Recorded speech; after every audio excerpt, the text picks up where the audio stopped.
Welcome everyone in a YouTube channel info for triple E.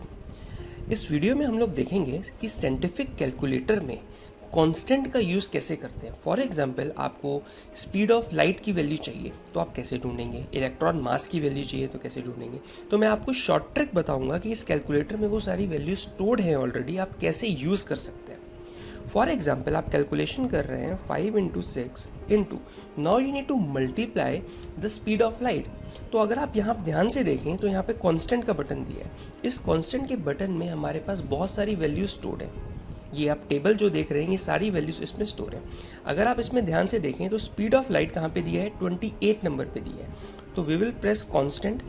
किस value पे constant value है, 28 पे दिया है स्पीड ऑफ लाइट। 28 प्रेस किया तो यहाँ पे स्पीड ऑफ लाइट आ गया। अगर मैं इक्वल टू प्रेस करूँगा तो speed of light into 5 into 6, ये फाइनल आंसर आपके सामने आ गया। आप इसको इंजीनियरिंग मोड में भी चेंज कर सकते हैं। प्रेस से so the answer is approximately 9 into 10 to the power 9। So आप ऐसे सॉल्व कर सकते हैं। डिफरेंट डिफरेंट कॉन्स्टेंट्स की वैल्यू भी आप निकाल सकते हैं। फॉर एग्जाम्पल आपको इलेक्ट्रॉन मास की वैल्यू चाहिए, तो इस टेबल में जो आप देख रहे हैं इलेक्ट्रॉन मास कहाँ पे दिया है, 0.3 पे। तो आप प्रेस करेंगे 0.3 इक्वल टू इलेक्ट्रॉन मास की वैल्यू क्या है, 9.1 into 10 to the power -31, right. Planck constant की वैल्यू भी आप निकाल सकते हैं। फॉर एग्जांपल प्लैंक कांस्टेंट कहाँ दिया है, 0.6 पे।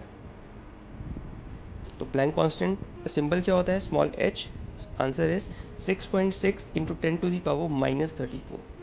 सो बहुत ही यूज़फुल ट्रिक है। जब भी आप कैलकुलेशन कर रहे हैं तो कांस्टेंट्स की वैल्यू याद करने की कोई ज़रूरत नहीं है, अब सिर्फ उनका नंबर याद कीजिए। और ये सारी जो वैल्यूज़ हैं ये ISO standard 1992 and CODATA recommended values हैं जो साइंटिफिक कैलकुलेटर में ऑलरेडी स्टोर है। वीडियो अच्छी लगी, लाइक शेयर एंड सब्सक्राइब ज़रूर करें and keep watching. Thank you. Thanks for watching our videos. If you're liking our videos, kindly do share, comment and like. It gives us motivation to work for you. Thank you so much.